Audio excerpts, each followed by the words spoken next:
My friends, I am in your debt. Think nothing of it. Your wounds are healing well, I trust. Some wounds do not heal.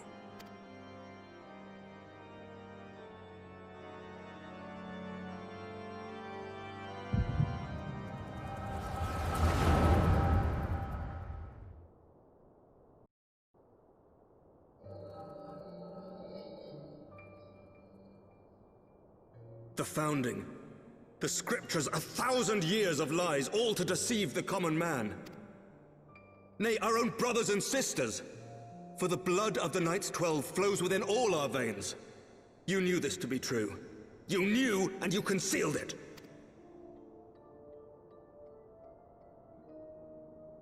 I should be interested to hear how you came by this knowledge. But yes, you have the right of it.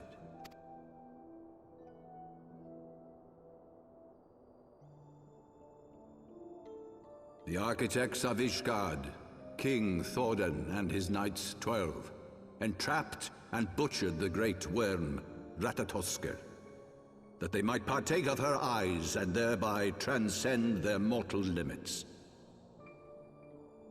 Upon learning of their treachery, Nidhogg was consumed with a murderous and justified rage. I dare say you know what followed. The great worm slew the king and half of his knights. Aye, but Nidhogg was subdued, and his eyes plucked from their sockets by the knights that remained. Their one mistake was to show mercy, for from his brother Hreysvelgr did Nidhogg receive a new eye, thus rejuvenating his form and empowering him to embark upon an eternal quest for vengeance. Whilst Thordan's son Haldreth took one of Nidhogg's eyes and learned to wield its power in defense of his people. Thus was the first Azure Dragoon born, and ever since that time, his honored successors have risen to drive Nidhogg from our lands whenever the worm has returned to plague us.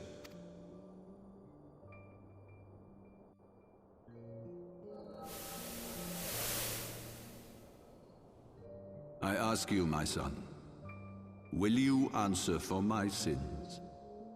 Will your son and his son answer for me as well?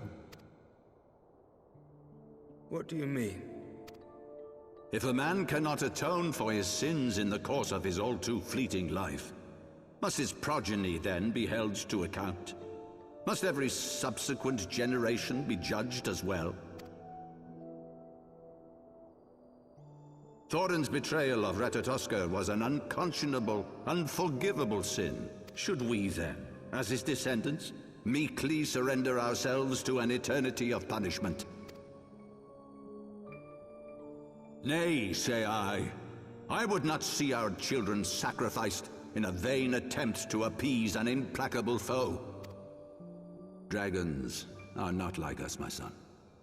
To they who live forever, the wrongs of antiquity are as those of yesterday. No reparations shall ever suffice. This fact alone should serve as ample justification for our actions. Yet some refuse to see it as such.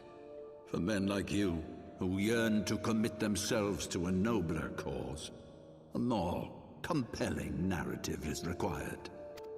This is your solution. This is how you protect our people. You have given us a lost cause, a death sentence. With your compelling narrative, you but doom our countrymen to give their lives for a lie. And they do so gladly. Highborn and lowborn alike are proud to serve, to fight and die for their country. And what would you say to them? What would you tell the wives who have lost their husbands? The mothers who have lost their sons? That their loved ones died for naught? Over the course of 1,000 years, countless men have donned these robes, and every one of them came to accept the necessity of this solution. Once, I hoped you might come to accept it as well.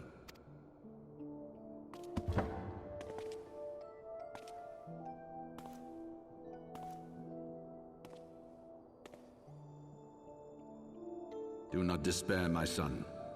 Soon I shall free us from the sins of antiquity, and bring about the change you so fervently desire.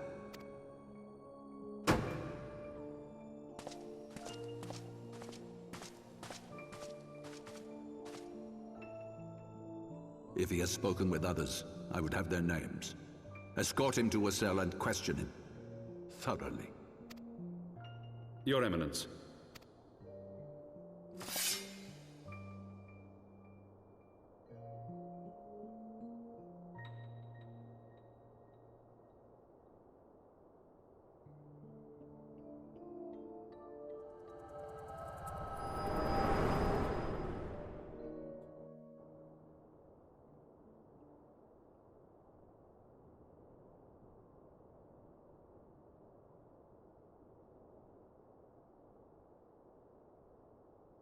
You saw something, did you not?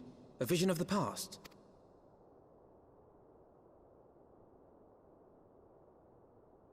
So this is the power of the Echo. Would that it had shown you a finer moment from my past. 'Twas an exercise in futility, as you saw. Faced with the firmity of his conviction and his many ready rejoinders, my words deserted me. To be frank, I am embarrassed to recall it. A friend once impressed upon me the importance of differentiating between words, deeds, and beliefs. Were he here, I suspect he would judge your father's conviction to be no more than rank, self-serving delusion. Even so, I cannot help but wonder what manner of change he intends to bring about. I have given some thought to that as well. During the battle within the vault, the Heaven's Ward demonstrated strange and unnatural abilities. Aye, the manner in which Sir Zephyrin struck down Lord Haurchefant was unlike anything I've ever seen before. The spectacle called to mind King Thordan and his Knights 12 as they are depicted in scripture, holy powers and all. Mere fabrications, which have become objects of faith, instilled with the belief of countless devoted souls. 7 hells! If Lady Iceheart can use her own body as a vessel for summoning, I see no reason why others could not. Are the Heaven's Ward truly so reckless? Unbelievable! As they fled, my father spoke of Aziz La. Though I know not what he intends, I fear no good shall come of it. His ambitions are too great, and his minions too powerful.